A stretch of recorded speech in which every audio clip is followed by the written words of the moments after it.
In this video, I'm going to be sharing with you how stress might be the thing keeping you from staying at or reaching your healthiest weight. But before I dive in, be sure to hit that bell notifications to get a heads up each time a new episode comes out, and also to hit the subscribe button.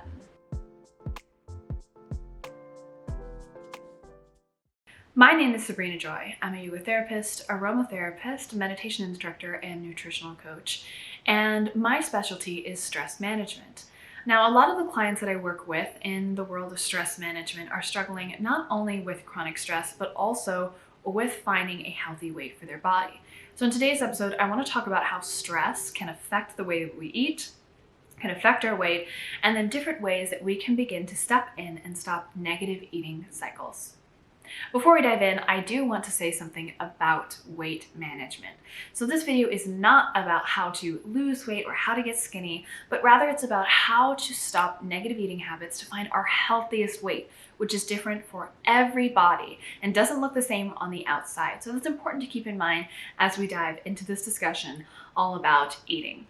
So stress affects your weight in two primary ways. First of all, stress affects the physiological way that your body is working, right? There's a lot of things that happen when we're experiencing chronic stress, one of which is the fact that the stress can actually increase your metabolism and change your appetite. Now, another way that stress affects your body and your weight is in the way that stress can cause negative coping mechanisms related to eating. And we'll talk about those in a moment. So, the number one ingredient in the stress cocktail in your body, if you will, is cortisol. So let's talk a little bit about that physiological expression of stress and how stress and cortisol can affect the way that you manage your weight. So cortisol actually in your body stimulates the production, or rather the synthesization of fat and carbohydrates into energy. And this is a good thing because often it will allow you to have increased energy after you eat something. However, this also increases your appetite, although it is simultaneously increasing your metabolism. So how does this work? Think about out in the wild, if you were classic examples being chased by a lion or a tiger over a long period of time, right? It might be hunting you. And so you may have quick snacks here and there of carbohydrates or fat that are going to very quickly turn into energy in your body to allow you to continue to run or continue to evade the threat in question. However, in the modern world, we may be still having the same archaic stress cycle occurring in our body, but often we're not expending that energy that one would be in the originally intended context. So we're continuing to eat, continuing to try and build up that energy to fight the stressor, but we're not actually expending those calories. So this increased appetite and metabolism ultimately works to our detriment because we're not actually expending the calories that our body thinks that we will be doing, right? So our body's trying to do good things for us, but in the way that we're living right now, it just doesn't work in the same way it used to. So that's important to keep in mind. Another thing that's important to know is that cortisol actually increases your insulin levels in your blood. Now, high insulin levels usually leads to low blood sugar level, which means that you're going to have increased cravings for sugary and fatty and carbohydrate-rich substances. Again, because your body is going to be continually trying to raise your blood sugar levels. Once again, that means that if we're eating all of these carbohydrate-rich foods, these sugary foods, all of that energy is coming into our body. It's often creating crashes for our energy, which can lead to the fatigue that comes with stress, and also is building up as fat tissue in our body unless we're expending that energy that our body is building up. So those are kind of the two primary ways that our body is affected physiologically by stress and how that manifests in our eating habits. So let's talk about the different behaviors that come about when we're trying to cope with stress in regard to eating habits and how these can be negative. So let's talk about them just in general, and then we'll dive into each of them. So some of the main behaviors I see come out of negative stress coping mechanisms is emotional eating, eating accessible food, okay, skipping meals, working out too little, and skipping out on important sleep. So those are kind of the 5 things that we're going to talk about, the 5 behaviors that come about that can affect the way that our body metabolizes food and how we gain or lose weight, right? And can really affect our ability to maintain a healthy weight. So first, let's talk about emotional eating. We all know about these cycles. What's going on when we need to eat emotionally? Well, food, first of all, can just be a comfort, and we don't need to understand the science. I don't think I need to explain that for you to know that that's true. I'm sure everyone watching this video has had a moment when they're feeling stressed and they feel the urge to reach for a nice warm chocolate chip cookie or a piece of freshly baked bread or a bowl of ice cream. And it all adds up if you think about earlier discussion about blood sugar levels, but just also from a behavioral perspective, often we're conditioned to reach for these things to self-soothe. So that's an important thing to keep in mind, that often when we're feeling stressed, especially having chronic stress, we're going to be reaching for food as a self-soothing mechanism. Now, this is innate. It's not something that is to be surprised about, especially in the culture that we live in. But more often than not, it can lead to really negative long-term behaviors and can also lead to eating disorders in the long run. So that's important to keep in mind. Another thing, like I mentioned, is eating accessible food. So sometimes eating emotionally and accessible food can go hand in hand, but this can also be different. You might not be an emotional eater, but you might be an accessible food eater. So who is someone that's eating accessible food?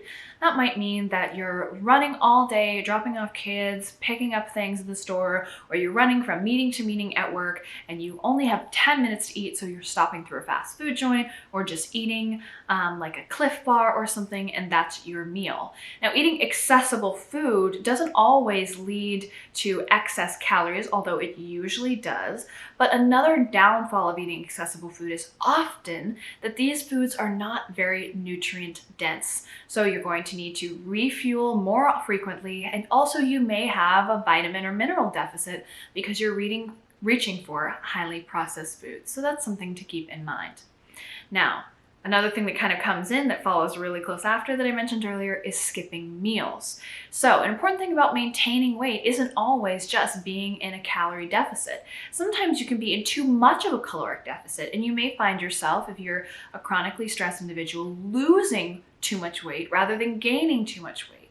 And if this is a situation that you're in, it may be because you're consistently skipping meals. So it's important when you're stressed, and we'll talk about this a little bit later, to build in time to eat, right? But this is an important one to keep an eye out for. If you're feeling chronically stressed, you may be skipping your meals, and you may be putting yourself in a caloric deficit, which again can lead to numerous health issues. Another thing that we chatted about is not exercising as much. So when we were talking earlier about how stress affects our body, I spoke about how when we're eating too many calories but not expending the calories our body thinks that we will, the body begins to store all of that excess nutrition and stuff in fats, okay? So when we work out enough, that can be a way to teach our body that, first of all, we're expending the energy, so we're not having that buildup, but also to release stress. And that's kind of a whole topic for another video. But exercising more is super important. However, this behavior related to weight gain is very common because folks that are usually chronic stress also are usually suffering from burnout or chronic fatigue. And it can be really challenging to make time to exercise or to dredge up the energy to do so. Now, the final thing I want to talk about is sleeping too little. So stressed individuals generally have a highly packed schedule, and that usually results in very little sleep. Sleep is so important for so many of our body's needs, but one of those is metabolizing our food, proper food storage within our body, energy stores, if you will. So it's important to get enough sleep. Sleep does affect the way that your body puts on and manages its weight, and that's something to keep an eye on. If you're a chronically stressed individual, are you gaining weight or losing weight too much? Well, you might not be sleeping enough. Important to think about. Now, we've talked a lot in this video about ways that stress can affect our weight. And now I want to give some actionable tips like the ones that I give to my clients for you to use to manage your weight and find your healthiest weight. So the first thing is plan ahead. Now, this can be as simple as opting into a healthy meal service or thinking about prepping easy, healthy snacks throughout the week. Right? Make sure that you plan ahead so that when you're having moments of emotional eating, when you're having moments that you need accessible food, the things that you're reaching for are yummy, but they're also healthy, nutrient-dense foods that are low in carbohydrates and sugars, which is going to help to keep your blood sugar levels better regulated. Now, the follow-up to that is also making sure that you have accessible food, like I mentioned, not only planning ahead so that your meals are healthy, but planning ahead so that your snacks are healthy. So make sure that you have healthy, accessible food available. And again, I mentioned an important element of healthy, accessible food is that you actually like it. So if you're not a fan of celery with peanut butter, if you're not a fan of hummus with pita chips or hummus with carrots, then don't eat those things. Find healthy foods that serve your body. Another great way to manage stress and eat more mindfully is just that, mindful eating. So this is the idea of making sure that when you're eating, you're not doing it with distractions. And this can help to address several of the eating behaviors that we spoke about earlier. So what might this look like? Well, it might mean that you begin to set more concrete boundaries within your workday. For example, if you're eating lunch at your desk or during meetings, scarfing down whatever is accessible, you may need to have a conversation with your boss or with your coworkers and say, hey, I'm trying to learn how to manage my stress so I can perform at a higher level here at work and just be a more well-rounded individual. It's important for me to have at least 15 to 20 minutes to eat a meal during the day. I'm sure that whoever you speak to will understand this, and this also helps for you to practice flexing your boundary muscles, right? This is really important. And then during that time, just eating, sitting down with no distractions, no phone, no TV, no watching the kids, just having your meal. This will help you to feel more satiated more quickly, and it also will help to regulate your nervous system. As often when you're working without distractions and you're making time for yourself, your body will understand that that's also time to rebuild and digest, right? Kicking in that parasympathetic nervous system. Another great tool is food journaling. So this is a great way if you feel yourself emotional eating, but you're not sure when or how you're doing it exactly, to begin to keep track of the foods that you are indeed eating.